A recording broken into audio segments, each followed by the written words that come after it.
Hi guys, welcome to How to Solutions YouTube channel. In today's video, I'm going to show you how you can see your TikTok password once you are logged in into your TikTok account.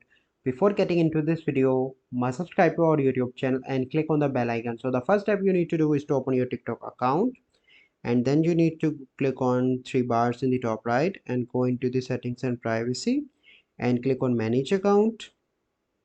And here you can see that you are unable to see your password. So how you can see that? You simply need to go back and open Gmail. So once you open Gmail, let me show you.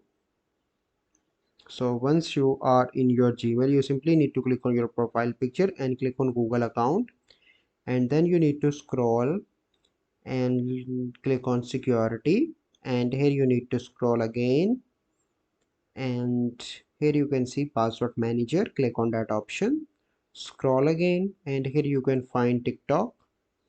So let me show you. So this is the TikTok. Put your password here. Okay, and here you can click on the eye icon. Once you click on that, you can simply see your TikTok account password. So this is the process by which you can find or see your TikTok password.